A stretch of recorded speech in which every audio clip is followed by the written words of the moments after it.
कल हमने प्रश्नावली 2.1 सीखी, उसी क्रम में आगे बढ़ते हुए आज हमारा जो टॉपिक है वो है प्रश्नावली 2.2, जिसका पहला प्रश्न है कि निम्न को अभाज्य गुणनखंड के गुणनफल के रूप में व्यक्त कीजिए। यानी अपने को जो भी संख्याएं दी जाती हैं उसको अभाज्य गुणनखंड के रूप में लिखना है। तो उसको समझने के लिए अभाज्य गुणनखंड का मतलब है कि वे संख्याएं जो खुद से विभाजित हो या खुद के पहाड़े में आए, दूसरे पहाड़े में नहीं आए, उन्हीं से हमें इसमें भाग देना है और वो गुणा के रूप में लिखना है। जैसे हमारे पास में पहला सवाल है 468, तो हम इसको इस रूप में लिख सकते हैं। सबसे पहले सबसे अभाज्य संख्या जो छोटी से छोटी है वो 2 है, तो 2 से भाग जा रहा है, तो 2 से भाग देंगे तो यह आ गया 2, यह आ गया 3 और ये 8 का आ गया 4। फिर दोबारा 4 आ गया तो फिर 2 से भाग जा रहा है, ये एक बार, ये एक बार और ये 7 बार। फिर इसमें 7 आ गया जो 2 से विभाजित नहीं होता है, अतः इसका हम 3 से भाग देंगे। 3 का 11 में भाग देने पर 3 बार जाता है, 2 बचते हैं और 7 27 यानी 9 3 27। फिर 39 में फिर 3 का भाग 13 और 13 अभाज्य संख्या है, इसमें 13 का भाग जाएगा। अब इस क्वेश्चन को हमें इस रूप में लिखना है। 468 बराबर, जैसे 2 है 2 बार है, 3 है 2 बार है, 13 है 1 बार है, तो हमें लिखना है 2 की पावर 2, 3 की पावर 2 गुणा 13। इस तरह से इन प्रश्नों को अभाज्य गुणनखंड के गुणनफल के रूप में व्यक्त करना है, जैसा हमने किया है। अब एक संख्या और लेते हैं, ये तो पहला करके दिखाया। तीसरी संख्या लेते हैं 140। अब 140 का भी वही अभाज्य गुणनखंड करते हुए आगे बढ़ेंगे। सबसे पहले 2 का भाग देंगे तो 7 दूनी 14, 0 को 0, फिर 2 का भाग 3, 1 10 हो गया तो 5 दूनी 10। फिर 2 का भाग नहीं जा रहा है, 3 का नहीं जा रहा है, सीधा 5 का जा रहा है। 7 बार, 7 अभाज्य संख्या है, 7 से जाएगा 1 बार, तो इसको गुणनफल के रूप में लिखेंगे। 140 बराबर 2 आया 2 बार, 5 आया 1 बार और 7 आया 1 बार। एक और संख्या है 5वीं, 20,570। इसका भी हम अभाज्य गुणनफल करेंगे। सबसे पहले 2 से भाग देंगे तो इसका आधा हो जाएगा 10, ये 285। फिर 2 से भाग देंगे तो इकाई का अंक 5 है, संभव नहीं है, इसलिए हम अब इसके अंदर काउंट करेंगे कि 8 और 5 13, 13 और 2 15, 15 और 1 16, तो ये 16 3 के टेबल में भी नहीं आता है, इसलिए सीधा भाग देंगे 5 से।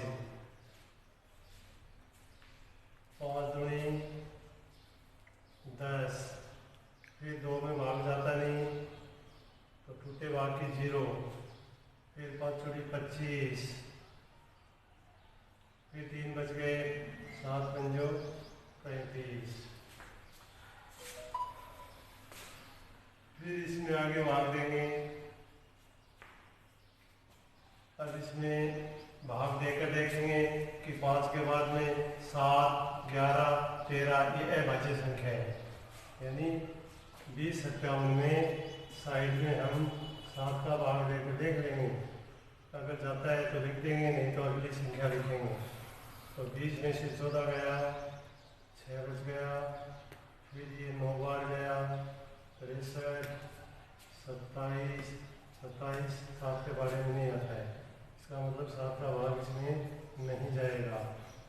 इसी क्रम में आगे बढ़ेंगे कि भाग देना है 11 से, 11 एकम 11,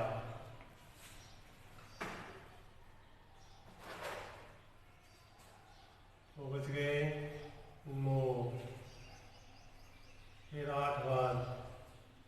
88, फिर 7 बार 77। तो हम देख रहे हैं कि इसमें 11 का भाग जा रहा है ऐसे पहले 1, 8, 7, फिर 11 का भाग जाएगा 11 एकम 11, 7, 87, फिर जाएगा 17 का 17 एकम 17। इस तरह से 20,570 का अभाज्य गुणनखंड का गुणनफल रूप होगा 2 एक बार, 5 एक बार, 11 2 बार और 17 एक बार।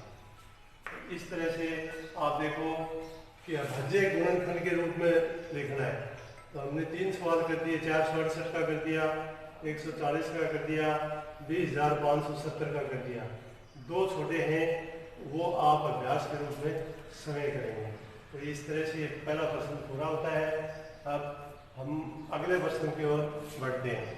तो अगला प्रश्न है कि जो 2 पूर्णांक या 3 पूर्णांक आपको दिए हुए हैं उनका एलसीएम और एचसीएफ यानी महत्तम समावर्ती और लघुत्तम समावर्ती ज्ञात करेंगे और फिर ये सत्यापित करेंगे कि इनका गुणनफल दी गई संख्याओं के गुणनफल के बराबर है कि नहीं है।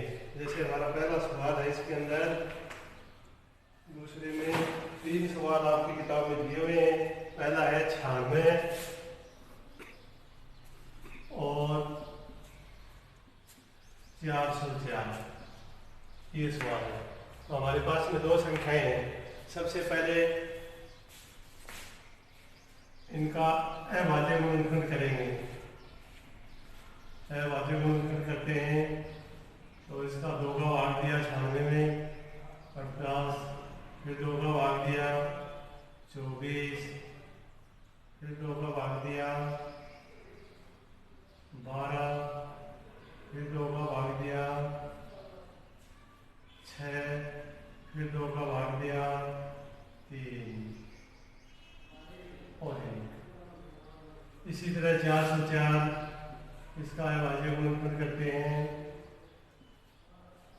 तो सबसे पहले 2 का भाग देते हैं 2, 2, 0, 2, फिर 2 का भाग 1, 0, 1।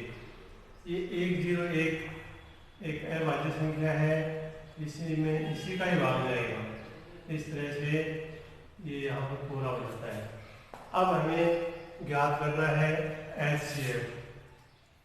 पहला था 96 जिसका अभाज्य गुणनखंड मिला हमें 2 की पावर 1, 2, 3, 4, 5 गुणा 3। दूसरी संख्या 404 जिसका अभाज्य गुणनखंड हुआ 2 की पावर 2 गुणा 101।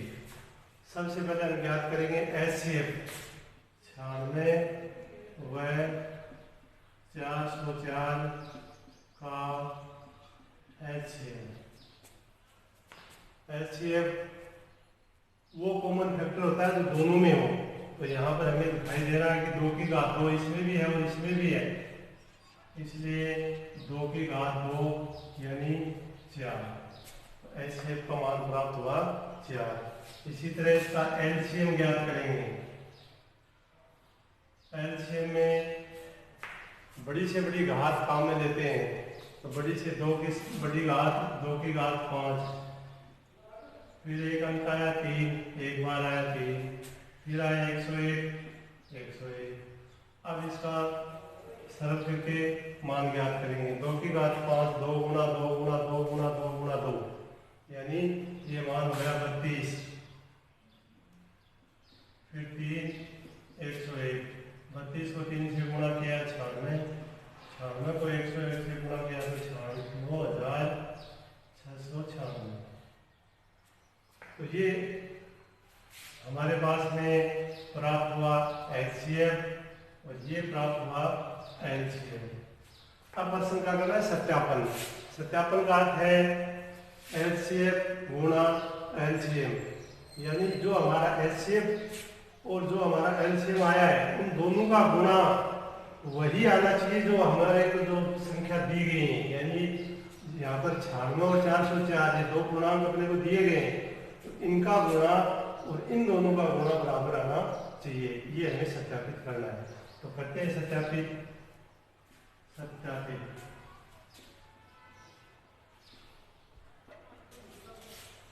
तो इसका दोनों पूर्णांकों का सत्यापित करने के लिए सबसे पहले एलसीएफ गुणा एलसीएम बराबर पूर्णांकों का गुणनफल, ये सूत्र लगाते हुए इन दोनों के मान बराबर आते हैं तो ये सत्यापित हो जाता है। जैसे एलसीएफ का मान आया 4 गुणा एलसीएम का मान आया 96, 9696 बराबर पूर्णांक है 96 इंटू 404। अब इसका गुणा करते हैं, 4 के 6 में गुणा करते हैं तो 24, 2 फिर 9 में गुणा करते हैं 36 है तो 38, फिर असर के 3, फिर 24 है 3 27, फिर 2, फिर 9 चौक 36 और 2 38। इस तरह से 4 गुणा 9696 का आंसर 38,784 आता है। अब इसका भी गुणा करेंगे तो ये भी इतना आएगा 38,784। इस तरह इस प्रश्न का सत्यापन हुआ कि एचसीएफ गुणा एलसीएम बराबर दोनों संख्याओं का गुणनफल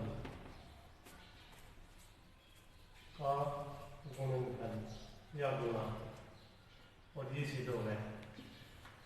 तो ये था हमारा दूसरा प्रश्न करने का तरीका कि जो दिया गया प्रश्न है उनमें हमें एलसीएम और एलसीएम दोनों ज्ञात करने हैं।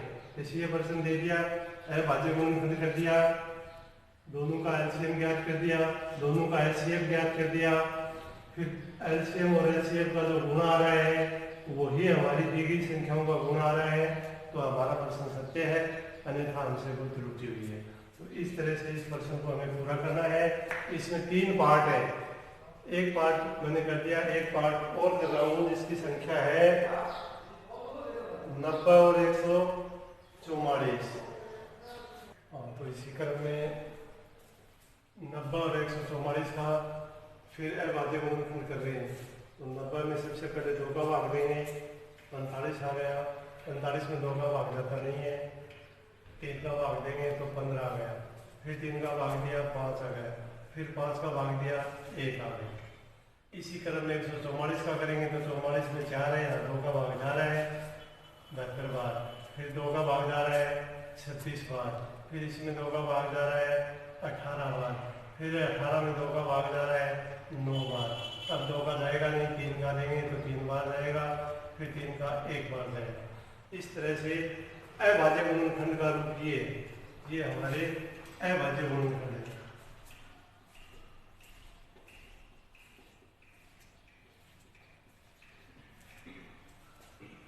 तो सबसे पहले एचसीएफ ज्ञात करेंगे। तो हम देख रहे हैं कि दोनों के अंदर 2 आया हुआ है और 3 की घात 2 आया हुआ है। इसका गुणा करने पर 2 गुणा 9 18, तो एलसीएम 18 प्राप्त होता है। इसी तरह एलसीएम 2 ज़्यादा से ज़्यादा 4 बार आया है, 3 ज़्यादा से ज़्यादा 2 बार आया है और इसके अलावा 5 भी आया। तो इन सभी का गुणा करेंगे तो ये आएगा गुणा 16 गुणा 9 गुणा 5, यानी इनका गुणा करने पर 720 आता है। अब इसका सत्यापन करते हैं कि एचसीएफ आ गया हमारे पास में 18, एलसीएम आ गया 720, संख्या थी हमारे पास में 90 और 144। अब इसका गुणा करते हैं। जब 720 और 18 का गुणा करते हैं तो हम देखते हैं कि 0 का 0, 18 दूनी 36 और 18 सत्ती 126 और 3 129, 12,960। इसी तरह इसका करते हैं 0 का 0, 9 चौक 36, 9 चौक 36 और 3 39 और 9 3 12। इस तरह से ये सत्यापित हो जाता है कि HCF और LCM का गुणा वही है जो दोनों इन संख्याओं का गुणा आ रहा है। इस तरह ये सवाल अपना पूरा होता है। ये विद्यार्थियों को खुद करना है, इसी की तरह करना है सेम। दोनों के अभाज्य गुणनखंड करने हैं, फिर दोनों से HCF और LCM निकालना है, फिर HCF और LCM का जो गुणा है वही 336 और 54 का गुणा होना चाहिए और आपका प्रश्न सरल हो जाएगा। इसी क्रम में आगे बढ़ते हुए सवाल नंबर 3 पर आते हैं। सवाल नंबर 3 के अंदर 6 आंतरिक भाग दिए हुए हैं और करने का वही तरीका है अभाज्य गुणनखंड विधि, अर्थात दी गई संख्याओं का अभाज्य गुणनखंड करेंगे और उनका हमें लसपय यानी LCM, मसपय यानी HCF ये ज्ञात करना है। तो पहला सवाल है 12, 15, 21। सर्वप्रथम 12, इसका है अभाज्य गुणनखंड 6, 3, 3, 1। फिर 15 का करते हैं, 15 में 2 से तो जाएगा नहीं, सीधा 3 से लेंगे, फिर सीधा 5 से लेंगे, 3 3 15। फिर 21 में 2 का जाता नहीं है, फिर 3 से जाएगा, 7 एक भाज्य संख्या है, 7 एकम 7। तो हमने देखा कि 12 का जो गुणनखंड आया वो था 2 की घात 2 गुणा 3। 15 का जो आया 3 गुणा 5 और 21 का जो गुणनखंड आया वो था 3 गुणा 7। तो 12, 15, 21 का HCF वो संख्या है जो तीनों में है और तीनों में हमारे पास में आ रहा है एक संख्या 3, अर्थात उनका HCF होगा 3। फिर LCM, इन्हीं का LCM ज्ञात करना है। तो LCM में सब 2 है, 2 बार आया, 3 एक बार आया, 5 भी एक बार और 7 भी एक बार आया। इनका गुणा करेंगे वो इसका होगा LCM। तो 7 पंजो 35, 35 को 3 से करेंगे 105 और 105 को 4 से गुणा कर देंगे, 4 गुणा 105, तो उत्तर आ गया 420। इस तरह इन तीनों संख्याओं का 12, 15, 21 का अभाज्य गुणनखंड करते हुए हमें HCF और LCM प्राप्त हुआ, वो हमें यहाँ पर लिखना है। अभ्यास के लिए और करते हैं आगे। जैसे चौथा सवाल है, चौथे सवाल की 3 संख्या ये है, 6 है, 72 है, 120 है। तो सबसे पहले 6 को लिख लेंगे, 2 का भाग देंगे और 6 बराबर हो गया 2 गुणा 3। इसी क्रम में 72, सर्वप्रथम 2 का भाग देंगे, 36, फिर 2 का देंगे 18, फिर 2 का देंगे 9, अब 3 का देंगे 3, 3, 1। तो ये आंसर आया 72 का। 2 तो 3 बार आया और 3 2 बार आया। अब अगली संख्या 120। 120 सबसे पहले 2 का भाग देंगे, 60 आ जाएगा, फिर 2 का भाग देंगे, 30 आ जाएगा, फिर 2 का भाग देंगे, 15 आएगा, 3 का भाग देंगे, 5 का आ जाएगा, 5 का 1 का। इस तरह से इसका जो 120 बराबर आ रहा है 2 तो 3 बार, 3 एक बार, 5 भी एक बार। अब इन तीनों को देखते हुए यानी 6, 72, 120 का HCF या MSF है।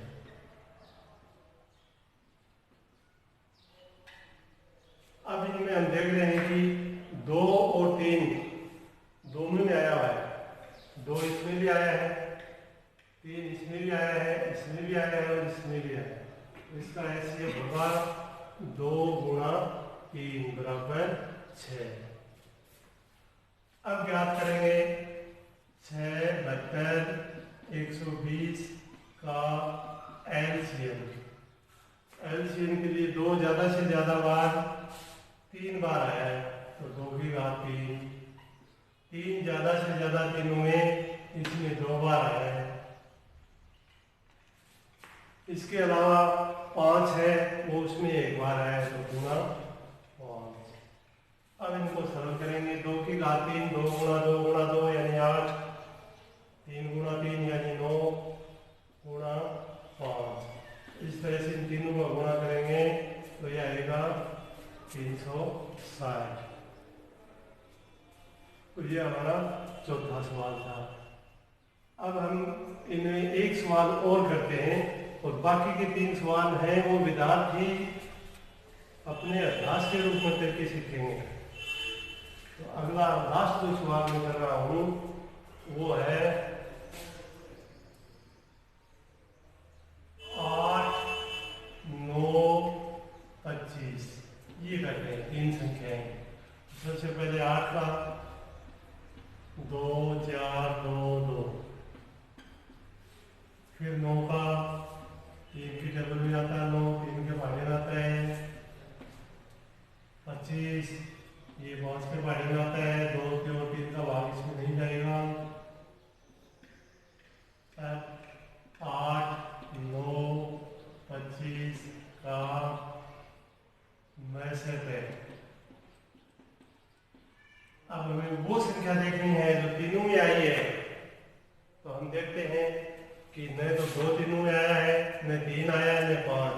तो कुछ भी मैसेज नहीं होता, वहां पर 1 होता है, तो इसका मैसेज आएगा 1। और इसी तरह इसका लैसेप है 2 3 बार आया है,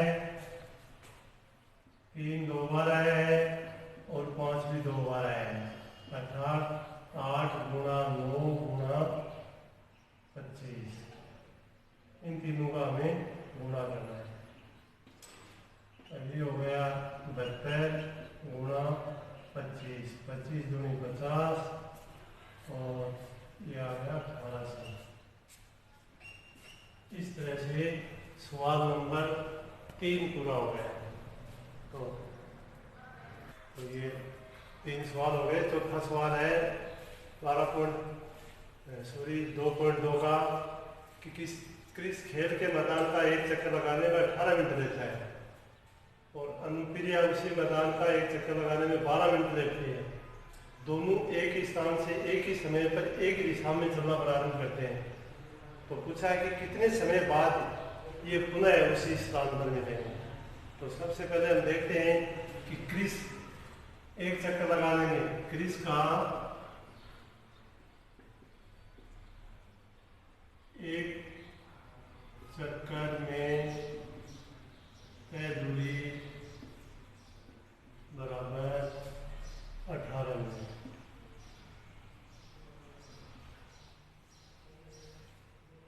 अनुप्रिया ये एक चक्कर में टाइम देती है 12 मिनट। अब ये दोनों एक साथ जहाँ मिलेंगे वो उसका एलसीएम होगा। अतः 18 व 12 का एलसीएम 18 बराबर 2 गुणा 3 गुणा 3 और 12 बराबर 2 गुणा 3 ये आ रहा है। तो यहाँ से हम देख रहे हैं कि इसका एलसीएम का जो मान है 2 बार आया है,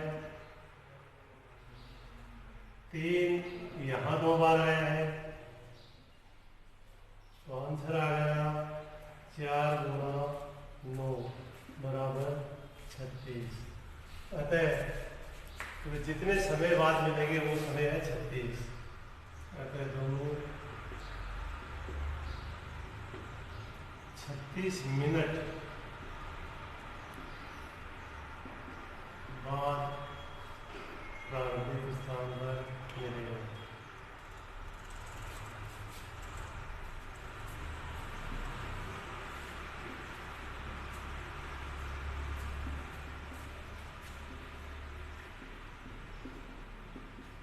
क्वेश्चन नंबर 5। इसी क्रम में 5वां सवाल है कि एक संगोष्ठी में हिंदी, अंग्रेजी, गणित में भाग लेने वाले प्रतिभागियों की संख्या क्रम से 60, 84 और 108 है। यदि प्रत्येक कमरे में बराबर संख्या में प्रतिभागी बैठाए जाते हैं तो कमरों की संख्या ज्ञात कीजिए। तो बराबर संख्या में प्रतिभागी बैठाए जाते हैं कहने का मतलब हम पहले इनका HCF यानी मैसफ ज्ञात करेंगे। किसका? 60, 84 और 108 का। सबसे पहले है भाज्य गुणनखंड करते हैं 60 का, 2 का भाग देते हैं 30, फिर 2 का भाग देते हैं 15, 3, 5। इस तरह से अभाज्य गुणनखंड कर दिया। इसी तरह 84, 2 का भाग दिया, फिर 2 का भाग दिया, अब 21 में 2 का जाता नहीं है, 3 का भाग दिया, 7 है भाज्य संख्या है, 7 से जाएगी। 108, 8 आगे, फिर 2 का भाग दिया तो ये 5, ये 4, फिर 2 का भाग दिया, 2 दूनी 4, 7 दूनी 14, फिर 2 का जाएगा नहीं, 3 का भाग दिया 9 बार, फिर 3 का भाग दिया 3।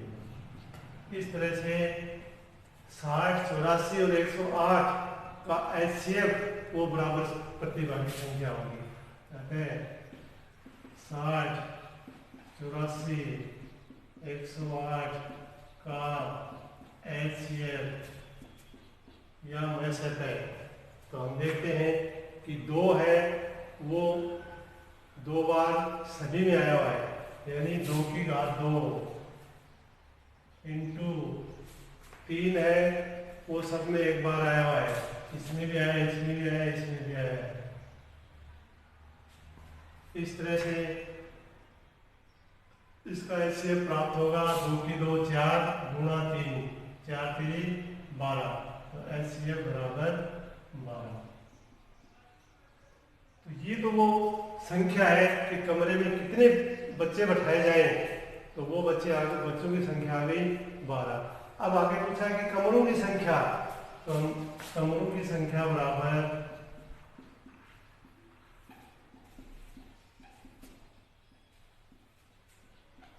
कुल प्रतिभागी यानी कितने भाग ले रहे हैं वो बटे कितने प्रतिभागी प्रत्येक कमरे में बराबर बराबर बैठ रहे हैं, अर्थात HCF बटा HCF। कुल प्रतिभागी थे 60 प्लस 84 प्लस 108 और HCF था 12। इस तरह इनका हम जोड़ करके 12 का भाग देंगे। तो जोड़ करें 8 4 12, असल की 1 8 9 9 6 15, असल की 1 लेके 2 बटे 12 बराबर। अब इसका भाग देंगे 12 गुणे 24 और 12 एकम 12, अतः कमरों की संख्या 21 होगी। अतः कमरों की संख्या बराबर 21।